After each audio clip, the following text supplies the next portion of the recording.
నమస్తే, welcome to B alert. Nayeem ధమ్కీ ఇచ్చాడంటే కోర్టులు సమర్పించాలా? డీల్కు ఒప్పుకోకపోతే ఎవరికైనా చావేనా? గ్యాంగ్స్టర్ను ఎదిరించాలంటే ప్రాణాలకు తెగించాల్సిందేనా?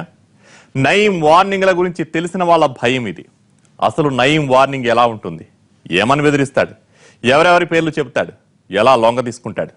నయీం మార్క్ ధమ్కీపై ఎన్టీవీ స్పెషల్ ఫోకస్.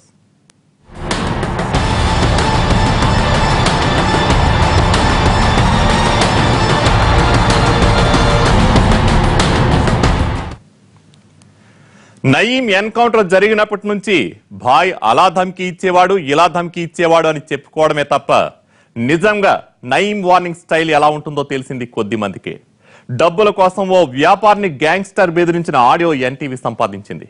భువనగిరికి చెందిన రైస్ మిల్లర్ ను నయీం బెదిరించిన తీరు ఇది. నయీం వణుకు పుట్టించిన గ్యాంగ్స్టర్. అతని కిరాతకాల గురించి వింటే వీడింత రాక్షసుడా అని ఉలిక్కి పడతారంతా.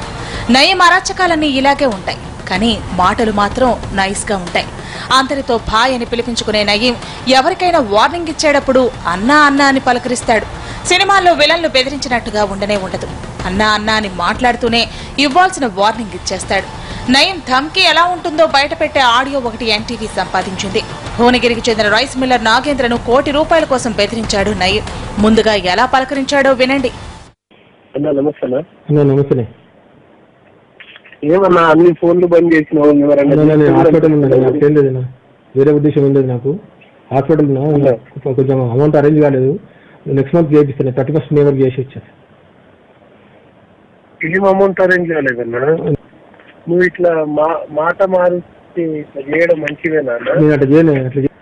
అట్లా మీకు మాట ఇచ్చినాక మారే ముచ్చట్లేదు. తప్పకుండా చేపిస్తాను. ఇంకోటి నాకు 15 రోజుల నుంచి సంస్థకున్నది హాస్పిటల్ ఉన్నా, ఎక్కడ అరేంజ్మెంట్ కాలేదు. మీకు 31st మే వరకు చేపిస్తాను. ఇది నయీం మార్క్ పలకరింపు. ఆ తర్వాతే అసలు వార్నింగ్ మొదలవుతుంది. తన కాల్ రికార్డ్ చేస్తున్నాడని తెలిసిన నయీం వార్నింగ్ ఇవ్వటం ఆపలేదు.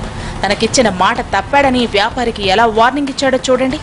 సరే, నువ్వు ఇచ్చినా నేను తీసుకోను కానీ అట్లా సరే, నువ్వు ఒకటి అన్నా, నీకు రెస్పెక్ట్ ఇచ్చినావు, నువ్వు పెట్టుకోలేదన్నా. నువ్వు ఎట్లా ఉంటావు నాకు తెలియదు, కానీ నువ్వు రికార్డ్ చేసుకుంటే రికార్డ్ చేసుకో, నాకేం భయం కాదు. ఇగో నేను ఒక మాట చెప్తాను, నువ్వు రికార్డ్ చేసుకుంటే నా బొచ్చు కిందకి వస్తుంది, ఒక కేసు అవుతుంది నా మీద, దానికంటే ఎక్కువ ఏం కాదు. దండం పెడతాను, కాలు మొక్తా.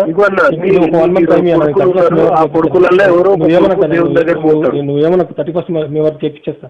నేను 100% చెప్పిస్తా. ఇది ఒక్కసారి నా మాట నన్ను దయచేసి నేను అట్లా నేను మభ్య పెట్టుకోను కాదు, నేను మోసం చేసుకోను కాదు. నువ్వు ఏదైతే నీ దండం పెడతాను. 1 month ఏం ప్లాన్ చేస్తున్నావు, నువ్వు ఏం చేస్తున్నావు అనేది నాకు అన్ని తెలుసు అన్న. నేను ఎక్కడ చేస్తున్నావు కదా, ఏం చేస్తానో చూద్దాం. డబ్బు కోసం నయీం బెదిరిస్తున్నాడని సదరు వ్యాపారి పలువురు రాజకీయవేత్తలను కలిసి తన కోడు వెళ్లపోసుకున్నాడు. నయీం అడ్డు తొలగించాలని కోరాడు. అయితే ఆ విషయం నయీం 10 కు చేరింది. దీంతో గ్యాంగ్స్టర్ ఏ రేంజ్ లో రియాక్షన్ ఇచ్చాడో వినండి. నేను ఒకటి చెప్తున్నా, నువ్వు నన్ను చంపిద్దామని ప్లాన్ వేస్తున్నావు కదా, నేను చేస్తున్నా, నువ్వు చేస్తావా, దేవుడు చూస్తాడు. ఇంకా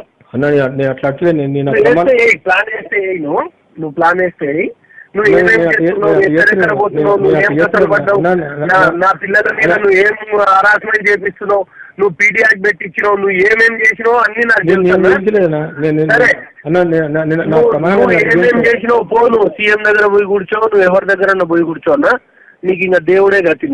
నీకైనా నాకైనా నువ్వు నీ శక్తి సరిపోతే నువ్వు చెప్పి, నా శక్తి సరిపోతే నేను చెప్పి. నయీం కు మాట ఇచ్చారంటే దాని మీద నిలబడాల్సిందే. మాట తప్పితే ఇక నయీం మార్క్ ట్రీట్మెంట్ మొదలవుతుంది.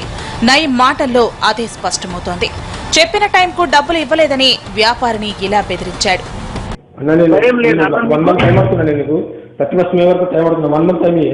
అవును, 1 month ఏంటన్నా?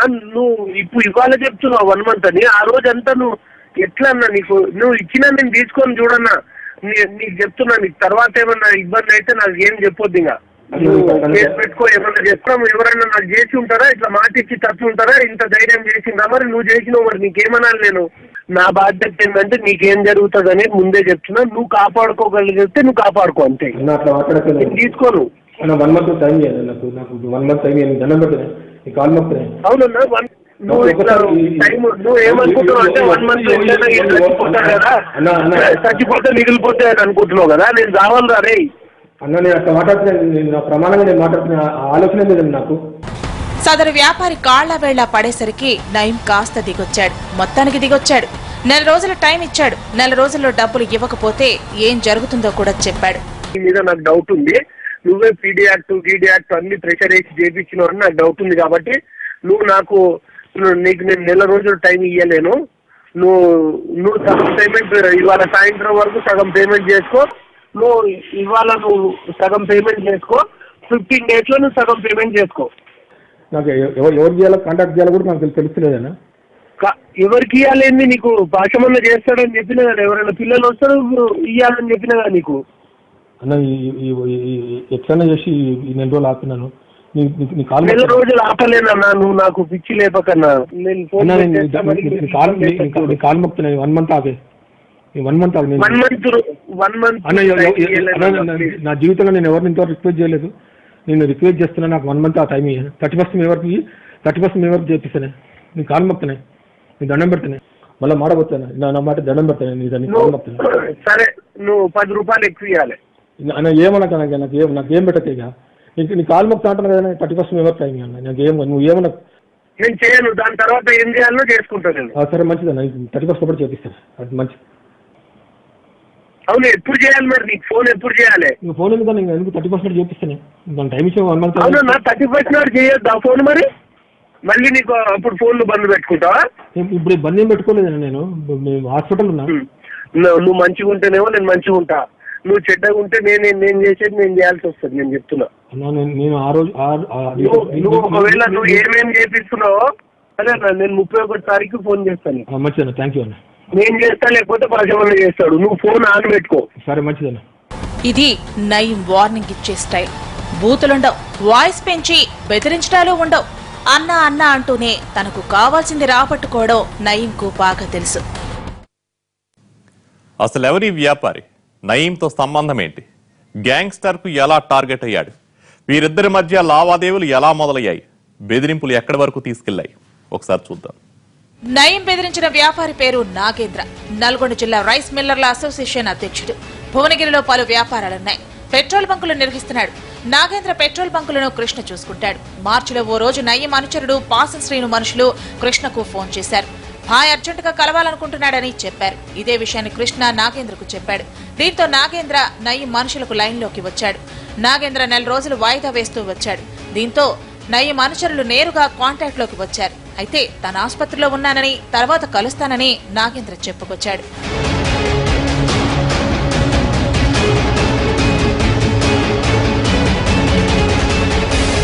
ఇలా కొంతకాలం నాగేంద్ర దాటవేస్తూ వచ్చాడు. చివరకు నయీం ప్రధాన అనుచరుడైన పాసం శ్రీను నేరుగా రంగంలోకి దిగాడు.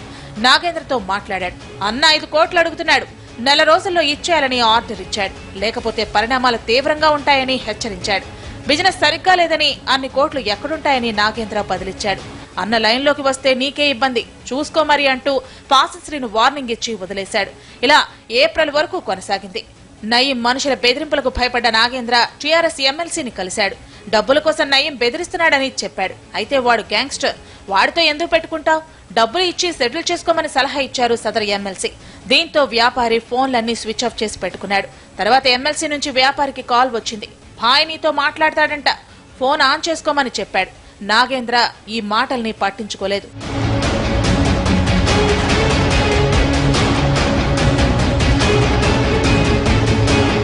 హైదరాబాద్ లో నివసించే వ్యాపారి నాగేంద్ర ఓ రోజు భువనగిరి వెళితే నయీం మనుషులు కిడ్నాప్ చేశారు. హైవేలో తీసుకెళ్లారు. కొంత దూరం తీసుకెళ్లి మరో వాహనంలోకి మార్చారు. కళ్లకు గంతలు కట్టేసి నిర్మానుష్య ప్రాంతంలోకి తీసుకెళ్లారు. అక్కడ నయీం సీన్లోకి వచ్చాడు. 5 కోట్లు అడిగాడు. నువ్వు ఇవ్వకుండా తప్పించుకుంటే నీకే ముప్పు అని వార్నింగ్ ఇచ్చాడు. కోమటిరెడ్డి కొడుకు ఎలా చనిపోయాడో తెలుసా? ఔటర్ రింగ్ రోడ్ పై మేమే చంపాం, అందరూ యాక్సిడెంట్ అనుకుంటున్నారని సినిమా రేంజ్ లో భయపెట్టాడు. నీ ఫ్యామిలీకి కూడా అదే గతి పడుతుందని వార్నింగ్ ఇచ్చాడు. నీ కొడుకు ఎక్కడెక్కడ తిరుగుతాడో మాకు తెలుసన్నాడు. దీంతో నాగేంద్ర భయపడిపోయాడు. బేరమాడితే చివరకు ₹1 కోటి ఒప్పందం కుదిరింది.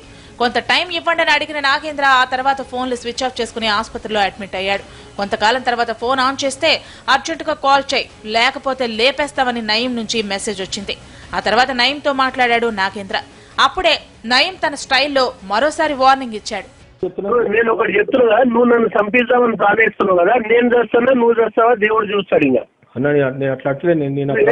ప్లాన్ వేస్తే నువ్వు ప్లాన్ వేస్తే నువ్వు ఎక్కడెక్కడ పోతున్నావు, నువ్వు ఏం కథలు పడ్డావు, నా పిల్లల మీద నువ్వు ఏం హరాస్మెంట్ చేపిస్తున్నావు, నువ్వు పీడీ యాక్ట్ పెట్టించినావు, నువ్వు ఏమేం చేసినావు అన్ని నాకు సరే.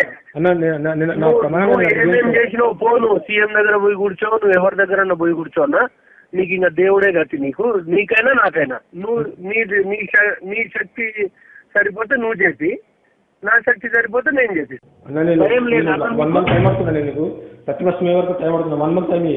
అవును 1 month ఏంటన్నా, నువ్వు ఇప్పుడు ఇవాళ చెప్తున్నావు 1 month అని. ఆ రోజంతా నువ్వు ఎట్లా అన్నా, నువ్వు ఇచ్చినా నేను తీసుకొని చూడన్నా, నీకు చెప్తున్నా. నీకు తర్వాత ఏమన్నా ఇబ్బంది అయితే నాకు ఏం చెప్పొద్దు. ఇంకా కేసు పెట్టుకో, ఏమన్నా చెప్తాము. ఎవరైనా నాకు చేసి ఉంటారా, ఇట్లా మాట ఇచ్చి తప్పు ఉంటారా, ఇంత ధైర్యం చేసిందా? మరి నువ్వు చేసినావు, మరి నీకేమనాలి నేను?